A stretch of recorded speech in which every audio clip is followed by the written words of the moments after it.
And it was out of my comfort zone. But a lot of good research ideas came from that because it was something I never experienced. So to answer your question, get as many experiences as you can. Get comfortable with being uncomfortable. And that is a bit of a cliche saying these days, but you'll be really happy you did after the fact. You'll meet new friends, and then you have this larger perspective, and you'll see, all right, this is what the world has to offer, and you have a better idea of what you want to focus on.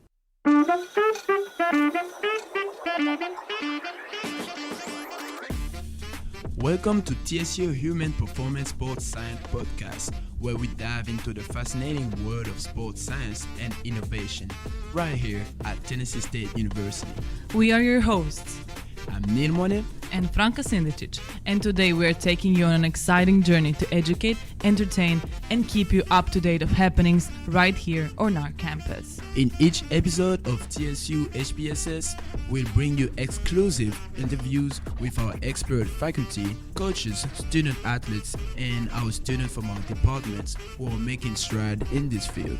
You will gain the insights into the latest training techniques, nutrition strategies, and sports psychology breakthroughs that are now shaping the future of sports performance. All while bringing it to you from an HBCU perspective.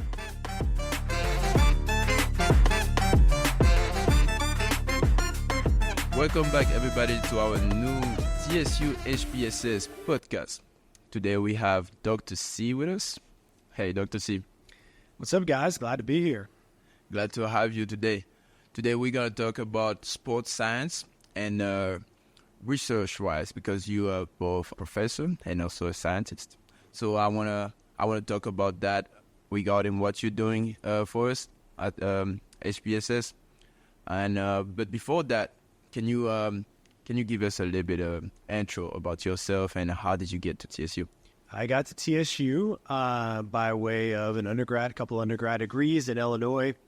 And then from there, I got my master's degree at Southern Illinois University. And then I went to MTSU to get my doctorate. Before that, the plan was to either get the doctorate, the PhD, or go to med school. And through a few things happening in my life, the PhD ended up being the route I took. And I think overall it was a good decision. And when I graduated, when I finished the doctorate, this job happened to be open at TSU. Right at that time, I didn't really want to leave the Nashville area. And at that time, I had a lot of opportunity to build the program how I wanted it to, what I wanted it to be. I knew it was going to take a while, and we're still in the process. But I wanted a place like that where I could build the program in the way that I thought it should be built and have a lot of autonomy. And so that's ultimately why I'm here at TSU and not somewhere else. So what would you say is the role here? How do you perceive yourself doing for the HPSS department? Well, you all are recognizing or part of, as GAs here, you are benefiting off of a lot of disorganization and a lot of growing pains this department has had. So this is the best we've ever looked, and we hope for the program to look a lot better. And part of the reason that is not because we had a bad program, but because we had few people doing lots of jobs. And that is sometimes that's great because you learn how to do a lot of different things, but it's also tough because you dilute yourself. And so the product is never as good as it could be because you're one person doing the jobs of two or three people. So my role in the past has been a lot more than my role is now. So what is my role now? My role is to help direct the GAs. Of course, the two of you don't need a whole lot of direction, so I'm lucky there. The second part of that is to make sure our lab is getting organized and that we're eventually developing a full-time research plan. So we're constantly bringing in participants for some sort of research project. So that is my role, continue to build that and get that into a smoothly running engine. And that will eventually be taken over by a GA. But right now, that's my job. I'm the lab director, the GA director, and those are my two major roles outside of professor. And then, of course, doing my own research. So professor, researcher, lab coordinator, and the GA coordinator. While I'm working with you and Neil as well, we are also seeing that you've done and you are doing a lot of research, and you just mentioned it as well. So would you identify yourself more as a professor or a scientist? Well, TSU, we're kind of in the middle area as far as research requirements. And that doesn't mean we are lagging behind or that we are doing anything wrong. We are where we need to be right now as an institution. So the majority of my job involves the teaching component. That's just the way TSU is set up in most cases. Whereas if you go to a place like Vanderbilt, they have professors that are actually just research professors. So the term professor could be interpreted in a number of ways. So I am primarily a teaching professor. That said, it's not my passion. And as I continue to move through my career, I'm trying to do less of that as much as the school will allow and focus more on the research side of things. That's actually what I like to do. If you were to just say, hey, your job was full-time research, that would actually be my preference. Although it is good to pass along a message to students now and then. So I do enjoy that aspect of it, just not the volume that I currently have. And by the research questions that you're exploring and the hypothesis as well, is it more oriented by the experience that you gained while you were a coach, or is it driven by your personality, or you're just reading a lot about research and trying to explore what is needed in the society at current time? So you're asking how do I come up with my research interests? Yes, let's say it like that. Yeah, I am probably different than other researchers, but not totally different in that I'm still very active. I've done a lot of different sports and activities, and I continue to just try to branch out. And if I encounter a situation or a sports situation, athletic situation, fitness situation, and I think to myself, how can I make this better? Or how does this information, how could it affect other people? That's where I come up with my research ideas, if you will. Questions that haven't been answered, and people usually, especially in sports, information is just passed down to us and we don't ever really question it. But I constantly have questions running through my head. What about this? What about this? Why are we doing it this way? And so I'm a bit of an insubordinate person in that respect. I don't want to do just what you told me to do. You need to tell me why. And if you have a good why, then I'm all for it. So a lot of that comes from, why have we done it this way? Can it be done different? What can we do to make this better or more applicable to an athlete or to a situation? So to summarize the answer, though, is my research questions don't come from me reading research. They come from me being part of athletics and fitness, like being actually involved in those things. And so I have a bunch of ideas wrapped around my head, jumping around my head, because I do lots of different things. So that's my inspiration for the ideas that I come up with. Would you be a little bit more specific about the different projects that you are currently working on, and also how the HPSS department helping you getting through those projects? Mm-hmm. So we're about to continue a project that was a collection was begun on before COVID, actually. So a while now, getting the ball rolling again has been difficult, but we're about to do that. And that study that I'm really, really interested in is a tennis agility study. And the focus of that is we are wanting to test the agility of tennis players, particularly at the college level, with a racket and without a racket. And the two of you know we've had this conversation before. There's just some players that don't seem very athletic, but yet they're winning. And some of that is perceptual, so they just don't look the part, but then you start measuring them, like in 40-yard dash and the strength measures, they actually are really athletic. But then there's other athletes, they're not strong, they're not fast by traditional metrics, but you put them on the court with a racket in their hand and they're winning, or they're winning more often. And that happens all across sports. And then I look back at myself, back as a high school and college basketball player. My 40-yard dash was never that fast, even though I was a runner in college too.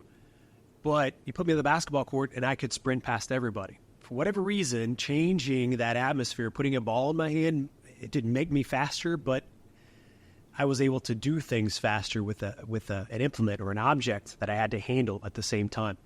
And so that made me a better basketball player, despite being less athletic than some of my teammates. And so there's lots of situations like that in sports, and we need to figure out why that is the case.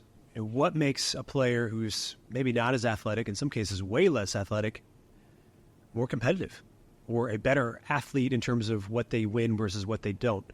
It's an interesting concept that if we can make up that ground and determine, all right, why are these less athletic people winning at a higher rate than the people who are athletic, then we can then help train the people who are more athletic to do whatever the people who are not athletic are doing. All right, see if we can match these up.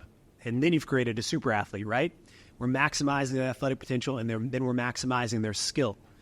And that's how we, unfortunately for the people who aren't athletic, now they may start to lose, all right? They've relied on their skill and whatever other qualities they have. But the ultimate goal is to maximize the athleticism you have as well as the skill. Rarely are they optimized in the same human. For whatever reason, some of that is mental, a lot of it is physical. The part of this research is determine what is that other variable that we're not figuring out, that we don't know about. Mm-hmm. Is it just skill? Is it just athletics? No, it's something else that's making this person more competitive despite their athleticism. And so we're going to carry that research over to the football field, and then basketball will be a little tougher. But if we look at the football side of things, there are people whose 40-yard dash is great, but you put a ball in their hands and they slow way down. By the same token, you put a ball in some people's hands and they don't actually get faster, but they seem faster when they're running with the football than if they're just running a regular 40-yard dash. And so what are we missing here? We need to learn how to optimize that in one person as opposed to having two different people who are, one's good at this, one's good at that. So I would call that your ball carrier versus your person who just runs a 100-meter dash. There's a reason why the fastest people in the world don't often play football, even though they're really, really fast. They can't hold a football and run that same speed. Why? It's not a difficult task, but apparently it is. If you try to hold a football, you just can't be as fast in some people's cases. So, I see. So, what are your plans to run those study, those projects, and what do you do them? How do you find the participants? Well, for the major study, we're looking at Division I college athletes or Division I tennis players. We may test Division II and Division III as well, but right now we're focused on Division I. So it's not only focused on TSU. It would be also outside of TSU. Yeah. Well? Okay. Yeah. So as far as data collection, this is a tough one, and I'm doing it to myself, but it's a really important study. So I'm going to be traveling to any university that will allow me to test their athletes. So, I may make a trip out to Michigan or to Missouri or maybe out to California and test as many tennis athletes as I can, get as many universities as I can. The testing itself is not that difficult. Simple agility drill takes between 8 and 12 seconds for the average Division I athlete, male or female. But the difficult part is the travel. So it is what it is. But I think in the end, we're going to find out a whole lot about sports that we don't know. But I think this could be a really foundational study in the area of sports that we could have a lot of branches from. Speaking of the travel, can you maybe ask the HPSS department or Tennessee State University to found it, since, I don't know, are you doing it in the collaboration with the department? We ask a good question, and there's a couple ways to answer that. And there is grant funding out there for a number of research projects. And a lot of research projects, no matter where you're at, are grant funded. This one, when I began it, I didn't think about grant funding. I just wanted to get it off the ground. So to directly answer your question, yes, there is funding available for that. Is there funding in our department? Maybe, maybe not, but there's funding out there that I could potentially apply for. Usually, though, in a new study that hasn't been done before, you have to provide pilot data to show, all right, this is what we're doing. This is kind of what we're finding, to convince the people that are providing the funding that this is a useful use of those funds. So right now I'm going to get a few more schools. I'll have a good set of pilot data that then I can use to apply for grant funding to in turn, hopefully, yes, fund my travel so that I could just spend a week, maybe two, traveling and just collecting as much data as I can. Okay, that's good to hear that you don't have to fund it yourself. Yeah. And during your last research that you already done, did you have maybe some expectations from a research that you did, but it actually turned out completely different, and you were left like, oh, I did not expect this, and you were actually shocked by your results? Yeah. No shocks. from any of the research that I've done. But as a researcher, you have to be careful.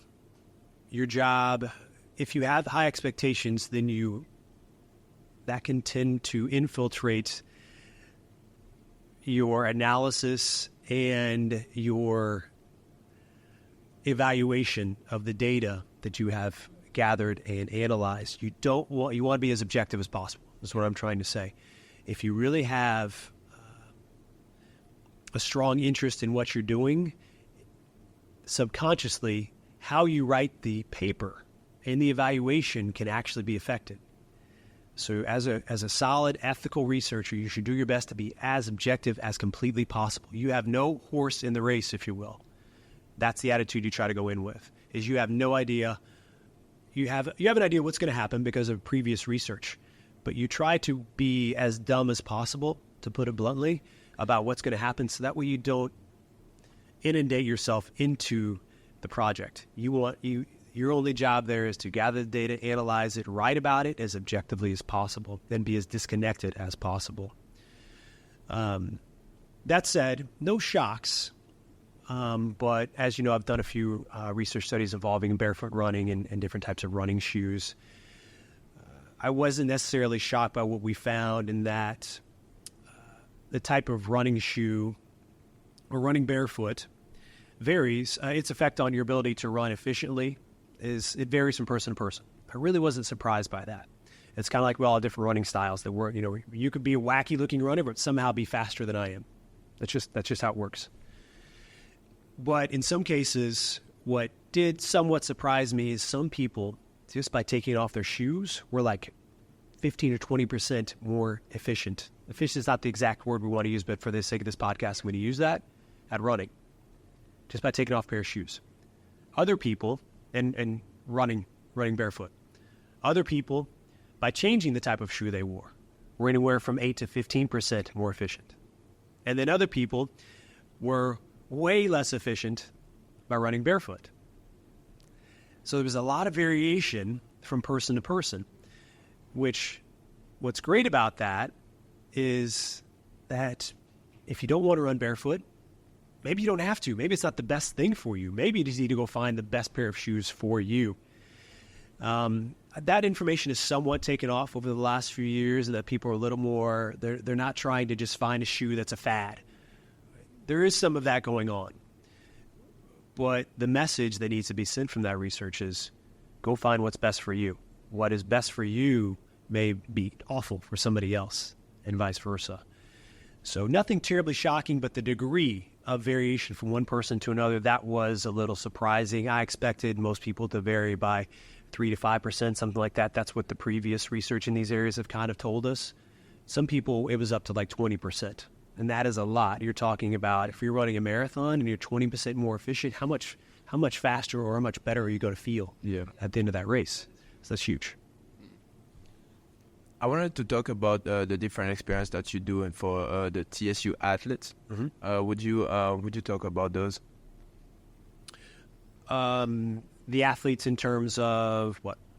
So any athletes that you currently working with, you collecting data. I believe you're collecting data from the football players and the softball players currently. Gotcha. Okay, yeah. We're working on a long-term project to gather data, just strength, agility, anaerobic power measurements from all the athletes at TSU. The point of that is we have a couple different areas why we're gathering that data. And one is, even in this day and age, a lot of the data we have comes from majority type populations, all right? And that generally means white males, right? And it's not, it is what it is, all right? But what we're finding out in all areas of science is that your race and your sex, or even your ethnicity in some cases, can affect how you adapt to certain environments and certain training. Now, is it a lot? No, if you're a male, you're going to react pretty similarly as other males, but it is different, or can be different based on your race, right? So getting information that is more specific to who you are, specifically, your age, your race, ethnicity, background, getting that information will allow us to cater training more specifically to you, as opposed to just people who are kind of like you. And that's really important, because then you're optimizing your training. But at the same time, you're limiting the amount of risk you might have for getting injured or whatever else that could happen. So that's happening in healthcare as well. So particularly from like a blood pressure standpoint, we now can kind of see that exercise doesn't affect blood pressure the same way in all races. We just don't know why yet. So we need to also have that aspect in sports. So if we can get, particularly at TSU, where the majority of our athletes are African American, then that allows us to cater their training more specifically to them. Right. So there's one avenue of that. The other is that if we gather data now, we can get a pretty good idea of, we can see how our athletes' numbers are improving over the course of their career. Right. If they're improving at all, which allows us to evaluate our strength and conditioning program and our staff for both good and bad reasons. And it also allows us to look back at injury history. So if we can see that a person's numbers were a little lower when they came back from summer and then they got injured, of course, all right, we can probably track it back to some sort of training issue. Right, now, it's not always that cut and dry, but there is a research component to it. And then the other side of that is just practically speaking. We can track your numbers, see how you're improving, see why you had a worse season or a better season, and then also see if your training had an effect on whether or not you get injured or not. So that's something that's pretty new in our department, right? Being able to collect more data with our athletes over here at TSU. How do you see this thing going, and how do you work with the coaches with those data? Do you have a good communication about it? So you bring up an excellent point, and something that I failed to mention. Kind of the third prong of this is we're just now kind of doing what the bigger, more successful athletic programs have been doing for many, many years. And that is keeping track of all our athletes' data and trying to improve upon those numbers. I know when I first got here at TSU, this is my 8th year, I think, there's nothing wrong with the strength and conditioning coaches. No one's saying they're bad or anything like that. And in some cases, they didn't have all the resources they needed, or even enough people to go around to help out. But a lot of that wasn't being done. And you saw a lot of stagnation in our athletic, strength and conditioning program and our athletes' physiological measures. So having that will at least bring us up to what other schools are doing. And then from there, we can see, all right, we're stagnated again. Our numbers aren't improving. What can we bring in? What resources do we need to help us get to that next level? We may not be able to bring in the talent of a USC or a Michigan or whatever, but we can at least make sure our athletes are getting as much as their athletes, or pretty close to it based on what we can give. And so at least we're on a level playing field from our resources standpoint. And that allows us to be a little more competitive. Earlier in the podcast, you mentioned that Vanderbilt has a lot of research done, and they kind of have the separate department only for the research. Mm-hmm. So are you trying to do something similar like that at Tennessee State University as well, and in our department? So are you trying to expand the research projects as well as in our department? That is what you're trying to do, right? Absolutely. From a non-athletic side of things, I just proposed a grant. I had a grant presentation that was part of a partnership we have here at TSU. It is the Meharry Medical College Vanderbilt TSU Cancer Partnership. And so my proposal was to start a cancer rehabilitation clinic here at TSU. And that partnership would help bring in participants, people who have different types of cancer, and our students would help rehabilitate them physically, right? Now, we're not giving chemo or radiation, anything like that here. We are physically helping them overcome side effects or treatment-related side effects or symptoms. So that is a collaboration that will hopefully, yes, extend beyond us. Though it's part of these other entities, we also hope it expands beyond what we're doing here to other schools in the state and then other states as well. So my hope is that this becomes a template for what other exercise science, athletic training programs, physical therapy programs can do in this area, which is cancer rehabilitation. Okay. And do you think overall that we're lacking researchers in this field, or my question is, do we have more professors and researchers in this field of the sports science? That's an excellent question, and it's more situational. And TSU is more of a teaching institution for now, or we're more in the middle, right, where we are required to do research, but we don't have it's a smaller portion of our job. So we have fewer people that are what I would call consistent researchers here than what a lot of other institutions have. By the same token, there are other universities and colleges that you don't have to do research to be a professor. But it's just teaching and advising, that type of thing. So it doesn't make you better or worse. It's just a different part of the job, a different job in some cases. So I would say here at TSU, for the most part, we have fewer researchers, more teaching professors. And again, nothing wrong with that. That is what it is. As far as the area itself, we actually have a former grad assistant. I think the one that maybe preceded the two of you, who's at Auburn right now, and he is a doctoral student, and all he does is research. He doesn't do any teaching at all. No administrative work, all right? He just does research all day, every day. So, and that he's just a doctoral student. So his program is a lot more in-depth. They actually look at exercise, the effect of exercise at the cellular level on a number of things. So it's a lot more biologically in-depth than what we do. Again, it's not better or worse. Ours is a little more practical, applied science. I'm not so much worried about what's going on at the biological level or the cellular level. I want to take what I find and put it right into practice, right into the sport. That makes sense to me. That's what gets me going in the day, all right? So, but it's completely different. We need both. Right. I need to know how exercise affects you on the cellular level so then I can apply it to more specific situations like cancer, like your blood pressure. I have to know what's happening at cellular, in the cellular space to see how that's going to impact you overall from a health perspective. So I wanted to ask you, based on your experience regarding finding participants and doing research, what's the difference between working with a general population and working with athletes? Is it easier for you to find general population participant, or to work with athletes because you got a better connection with them? How is it for you?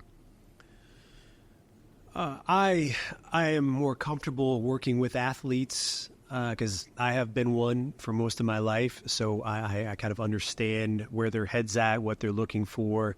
If I describe how to do a movement, I don't have to go into as much detail. They usually know what I'm talking about. Whereas general population people, and again, this is a research setting or outside of the research setting. If I'm trying to get I would call someone who hasn't been an athlete per se to do something, there's definitely a greater chance I'm going to have to demonstrate it. And then I'm probably going to have to basically spell it out. And I'm not trying to say that in order to saying that general population people are inept or idiots. It's just they haven't done a lot of these things. So what seems commonplace to me, because I've done it my whole life, is not to them. Probably like a computer scientist trying to describe some coding mechanism to me, right? So it is what it is. That's probably the biggest difference, is how much detail I have to go in when describing how to do something with someone who hasn't been an athlete from a research inside or outside of research standpoint. As far as recruiting people for studies, again, it's situational. TSU has been very good about our connection with our athletes, very accessible. You go to a large program, let's say like Alabama or Auburn or Georgia, wherever, those athletes, it's almost like you have to go through a bunch of red tape. You have to ask about 8 different people, sign off on a bunch of different documents. You got to go to the president to even talk to the QB on the team. And they're just a regular person. They just happen to throw a football really, really well. And of course, I'm underselling that. But it's that can make it difficult for people to do research unless there's a monetary value to that. And that's both good and bad. It's great for the athlete. It's bad when people just want to find something out and solve a research question. So whereas the general population, most people, as long as you're not burdening them substantially are more than happy to help. I found most people want to help out. They want to be involved in research. A lot of people find it kind of exciting. Hey, I was involved in this, and go talk to their friends about it. So I haven't found that difficult to do, as long as it's not causing people a big headache to travel with, or that's probably the biggest issue: travel and time. Other than that, people are usually pretty happy to volunteer their time. I see. So our current students, how would you recommend them how to explore their interests? Mm-hmm. So my recommendation or advice is hard for most people to accept. But it starts with this, and that: do anything that makes you uncomfortable. Physically, mentally, emotionally. No, don't go do yourself harm. That's not what I mean in any of those categories. But, I rock climb. I do some skiing. I play tennis. I play pickleball. I play flag football. I play sand volleyball. I play indoor volleyball. I played on basketball leagues, even as an adult. It's not like I did all these things growing up in life. I'm just like, oh, there's an activity. Let's go do it, right? And just because I've been athletic doesn't mean I was good at those things. I just hopped in, and people laughed at me, and we all had a good laugh together. And it was out of my comfort zone. But a lot of good research ideas came from that, because it was something I never experienced. And so to answer your question, get as many experiences as you can. Get comfortable with being uncomfortable. And that is a bit of a cliche saying these days, but you'll be really happy you did after the fact. You'll meet new friends. And then you have this larger perspective, and you'll see, all right, this is what the world has to offer. And you have a better idea of what you want to focus on. Hopefully you're not like me, and you want to focus on everything, which you cannot do, and you wear yourself out, and you're not as productive as you want to be, because you want to be involved in everything. But I'd rather people have a very broad perspective than narrow down. And I think a lot of research out there when it comes to like careers and things like that would also tell you the same, in that the people who work many different jobs, as opposed to just staying on the same track from the moment they're born to the time they retire, the people who focus on many jobs and then kind of figure out what they want to do tend to be the happiest, and oftentimes they're more successful than people who just stayed on one strict path. Mm-hmm. So I think in sports, and then academics, and then, of course, this area, which is kind of combining exercise, sports, academics, that's what I would advise. If you see a sport or activity that you've never done before, just go sign up. Just show up. If you hate it, fine. Just get comfortable with being uncomfortable with those atmospheres, get a lot of experiences, and go from there. So I got one more question for you. How do you become a scientist? What do you need in terms of certification, if you need certification? And what would be an advice that you would give any freshman to be academically successful? So, contrary to popular opinion, perhaps, you don't have to have your PhD in something to be a scientist. Now, you do have to kind of have a base level knowledge of. You need to have at least a moderate level knowledge of something, and the reason for that is, and I pointed this out in our research class and then our statistics class, is that you have to have a certain level of knowledge in order to be able to interpret information correctly. And then, so you can do research as long as you can basically interpret what you're trying to do. You know what you're talking about. And I'll give you an example. I do not do any sort of landscaping with like a landscaping machine, like a bulldozer. Right? So I wouldn't go do research with that it might involve landscaping in a bulldozer. Why? Because if you start throwing bulldozer terms at me, I'm not going to know what you're talking about. And I realize that's a very crude example, but you have to know a little bit about, in fact, a fair amount of it, but you also don't have to have an expert level knowledge. All right, so there's that. As far as getting research published, like officially doing it, generally it's done at universities because you have an institutional review board, which is an ethical committee that looks over your research and says you're not going to do any harm to anybody. Or if you are, it's for the best reasons possible, and they are aware of everything that's going to happen to them. I'm simplifying it, but that's essentially why most research goes through universities, because it gives you a little bit of liability protection. And you also have people peer reviewing what you're doing, so that you just don't go out there and randomly do something that could hurt somebody. And then the second reason why most research is done at universities is you have an accessible population. So we have students, you have a lot of people in an area. College towns there's also generally a fair amount of people, and they often want to help in these research studies. So that's why we get most of our research from universities. But then and that's why most of it's done by people with their PhDs, to put it simply, and occasionally master's degrees. But then you have the corporate side of things, like drug manufacturers, pharmaceutical companies. They do their own research. And that is often funded by themselves, right? The money they make, as well as from the government. But at the same time, they also have people with a lot of knowledge running those experiments. Some are PhDs, some are MDs, some are counselors with master's degrees, that type of thing. But those are the two major type research settings. You have your university and then your corporate. Sometimes those come together. But to get back to your question, how do you become a scientist? Like a legit scientist, not somebody who just likes to tinker and figure stuff out, which is fine. You have to have a kind of a moderate level knowledge of something. You have to formally introduce a topic and an experiment. You need to get it reviewed by other people. You need to gather the data in ethical ways, objective ways.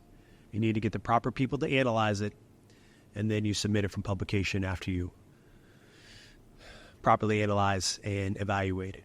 So I guess you don't have to be part of a university to publish scientific research, but people are going to take you very seriously if you're not part of a major corporation or a university. And so you're going to have a hard time getting people to say that I'm not sure this is quality stuff because it didn't come from a quality place. Okay, so it would be good if you have some university behind you. Yeah, so it was a long way to the answer. But yeah, a lay person could technically do everything I just told you about on their own and get something published. They would just have a hard time in the peer review process for publication I would think it would be hard to accept it because that association kind of validates that you are doing things right, as opposed to just tinkering in your garage. Nothing wrong with that, but that's probably the best answer I have. Is technically speaking, anybody can do research and get it published, become a scientist, if you will. But there's a reason why it usually comes from big corporations and universities, because it validates what you're doing. And also, I mean, if I'm reading research, I would prefer to have some university behind it. Like, I would trust it more, definitively. Yeah. Mm-hmm. And just to close off this podcast, what would you recommend to our new students, new freshmen coming in to be successful in this academic year, or just overall college experience? Our HPSS students, that's an easy one for me. I guess it depends. I'm not a person who gets hung up on grades. We've had students come through who get C's and end up being super, super successful. And they're some of the best students we have. It's just maybe they just didn't care about an exam or a test or whatever. So I try not to get caught up on that as much as the world does. That said, A's and B's are kind of what drive us, isn't it? So what does it mean to be successful? Is it A's and B's? Same token, we've had plenty of students who got straight A's, and I would say were terrible students overall. Not like bad humans, but they didn't know anything about what they were tested on. They just managed to get it right on the exam. Like if I had them explain what they just tested on, they couldn't explain it to me. They certainly couldn't explain it to anybody else. Nor could they probably even go do it themselves. So we have both sides of that. So what do I consider a successful student? And then I'll get back to more the academic side. Someone who understands the material and can communicate it to others, whether they got C's, D's, or even F's. That's what makes me happy in my position. I really don't care about the grades, and I don't see a student as a letter grade. I see them as what they're doing and how they're able to communicate it. That's honestly what I try to see. In terms of the grades, though, how do you be successful? And that's kind of a loaded question. There's a lot to that because it depends on course. So I'll just use my courses. I use a lot of stories because I've done a variety of activities in my life. I use a lot of stories in my classes as examples. So if you want to understand the material I present, the best way to understand it is to go do those things yourself. And that's also how I try to ask questions on my exams. More example-based, real-life-based questions. Not something I just got from some Chegg resource or whatever online question bank you're using. I really try not to use those things because I want my questions to be more applicable to life. So if you go do those things, if you get involved, even if you're not any good at them, the questions I try to ask are going to be easier for you to answer. So not only are you going to understand what I'm talking about better, which then allows you to convey it to other people better, you're also probably going to do better on the questions. So long way of getting around to that. That's in my courses, that's probably how you would be successful, both on a test and outside of the classroom. And just if I had one piece of advice for all our HPSS students, again, is get active. Get active. I didn't say get fit. I didn't say look like an Instagram model. I said get active. Learn how your body moves, because it's hard to describe how your body moves to other people if you yourself do not know how it moves. So that's my number one piece of advice. I do agree with that, and I think that's very valuable information. And that's why I love your classes, because we always implying something from everyday life, and that is always helping me like when you're explaining it to me, it makes a lot more sense. So thank you for that, and just thank you for coming to this podcast and sharing your information with us. You guys are great. Thanks for continuing this podcast. Thanks for having me on here. It makes me feel special. All right. So keep doing what you're doing. Awesome stuff. Thank you. Thank you to you.